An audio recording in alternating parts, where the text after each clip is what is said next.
మంత్రి నిర్మలా సీతారామన్ గారు బ్యాంకుల శంకుస్థాపనకు అమరావతి వస్తున్న సందర్భంలో రాజధాని రాష్ట్ర ప్రజలు కోరుతున్నది శంకుస్థాపన చేయడంతో పరిమితం కాదు.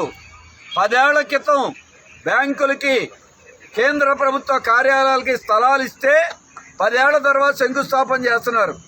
ఇదేనా కేంద్ర ప్రభుత్వం యొక్క శ్రద్ధ అని అడుగుతున్నాం. దాంతో పాటుగా గత ప్రభుత్వం రాజధాని 3 ముక్కలు చేసింది. రాజధానికి గుర్తింపు లేకుండా పోయింది. మరి వాళ్ళ డబుల్ ఇంజిన్ సర్కారుగా చెప్పుకున్నటువంటి కేంద్రము రాష్ట్రంలో ఇంతవరకు 18 నెలలు గడిచిన రాజధాని అమరావతిగా ప్రకటిస్తూ ఎందుకు చట్టం చేయరు? వెంటనే చట్టం పార్లమెంటులో రేపు డిసెంబర్ నెలలో జరిగే పార్లమెంటు సమావేశాల్లో చట్టం చేసి గెజిట్లో ప్రకటించండి. రాజధానికి మళ్లీ మార్చకుండా దానికి ఒక చట్టబద్ధత కల్పించండి అని కోరుతున్నాం. మంత్రి గారు 28వ తారీఖున ప్రకటించాలి. దాంతో పాటుగా రాజధాని నిర్మాణ బాధ్యత విభజన చట్ట ప్రకారం సెక్షన్ 94(3) ప్రకారం కేంద్ర ప్రభుత్వమే బాధ్యత. కానీ 1,00,000 కోట్ల రూపాయలు అవసరమని ముఖ్యమంత్రి గారు ప్రకటిస్తే 10 ఏళ్లలో కేంద్ర ప్రభుత్వం ఇచ్చింది 1,500 కోట్లు. అంటే ఒక్క పైసా ఇచ్చారు. ఇవాళ ప్రపంచ బ్యాంకు ఏడీబీ అప్పులు ఇచ్చామన్నారు. అప్పులు ఎవరు మళ్ళీ కట్టాలి? అందుకే ఇచ్చిన అప్పులని కేంద్ర ప్రభుత్వం మేమే భరిస్తామని రేపు నిర్మలా సీతారామన్ గారు ఇక్కడ అమరావతిలో ప్రకటించి తమ చిత్తశుద్ధిని రుజువు చేసుకోవాలి. ఇదే కాదు, రాజధానిలో ఇవాళ బ్యాంకులు శంకుస్థాపన చేస్తున్నారు. ఇంకా అనేక కేంద్ర ప్రభుత్వ కార్యాలయాలు ఉన్నాయి. అవి శిలాఫలకాలు కూడా వేయలేదు.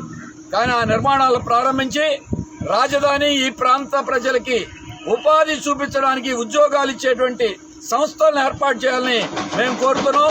ఆ ప్రకటన మంత్రి గారు చేయాలి. అలాగే బ్యాంకులు ప్రారంభిస్తున్నారు. కానీ రాజధాని రైతుల ప్లాట్లకి ఏ బ్యాంకు ఏ ఆర్థిక సంస్థ నయా పైసా అప్పివ్వట్ల. బడా కంపెనీలకు అప్పులు ఇచ్చే బ్యాంకులు రాజధానిలో భూములు ఇచ్చినటువంటి రైతులకి ఎందుకు ఇవాళ అప్పులు ఎవరు? అప్పులు ఇవ్వకపోతే ఎక్కడ తీసుకొచ్చి ఇల్లు కట్టుకోవాలి? ముఖ్యమంత్రి గారు ప్రకటించారు బ్యాంకులు ఇస్తారని. కానీ 18 నెలలు గడిచిన ఈ 10 ఏళ్లలో లేదు, ఈ 18 నెలల్లో లేదు. మరి అందుకనే బ్యాంకుల శంకుస్థాపనే కాకుండా మంత్రి గారు ప్రకటించాలని కోరుతున్నాం. రైతులు, కూలీలు, పేదల సమస్యలు అనేకమన్నాయి. ఇవాళకి లంక భూముల సమస్య తేల్చలా. ఎస్ఐండ్ వాళ్ళు పెండింగ్ ఉన్నాయి. రైతులకి ప్లాట్లు ఎక్కడో ఇంతవరకు చూపించలేదు. మరి వాళ్ళ పేదలకి ఇళ్లు ఇవ్వాల్సిన వాళ్ళు చాలా మంది ఉన్నారు. పెన్షన్ మొత్తం పెంచాలి, కార్మికులకి వేతనాలు పెంచాలి, ఇంకా ఎన్నో సమస్యలు ఉన్నాయి. వాటన్నిటి మీద కూడా ప్రభుత్వం వెంటనే తేల్చాలి. అందుకే సిపిఎం తరఫున డిమాండ్ చేస్తూ మేము వినతి పత్రం ఇస్తున్నాం. రాష్ట్ర ప్రభుత్వం కేంద్ర మంత్రి గారిని రేపు గట్టిగా అడగాలి, ఆవిడ చేత ప్రకటన చేయించాలి. అందుకే ఈరోజు మేము మంత్రి వినతి పత్రం ఇస్తున్నాం. 28వ తారీఖు కూడా అనుమతి తీసుకుని మేము కేంద్ర మంత్రి గారికి ఇక్కడ ప్రజల తరఫున మేము కూడా వినతి పత్రం ఇస్తాం. ఈ లోపుగా మున్సిపల్ మంత్రి గారికి, సిఆర్డీఏ కమిషనర్ గారికి మేము వినతి పత్రాలు ఇచ్చి వారి ద్వారా కూడా కొడతాం. 28వ తారీఖున అనుమతి తీసుకుని కేంద్ర మంత్రి గారు కూడా కలుస్తాం. ప్రజలందరి అమరావతి సమస్యల్ని, అమరావతి ప్రాంతమే కాదు రాష్ట్ర ప్రజలందరి సమస్య కాబట్టి వీటిల్ని కేంద్ర ప్రభుత్వం దృష్టి పెట్టాలి. మోడీ గారు ఢిల్లీని తలదన్నే రాజధాని నిర్మాణం చేస్తామని ఎన్నికల ముందు ప్రకటించారు. 2 సార్లు శంకుస్థాపనకు వచ్చారు. కానీ నిధులు ఇవ్వట్లేదు, చట్టం చేయట్లేదు.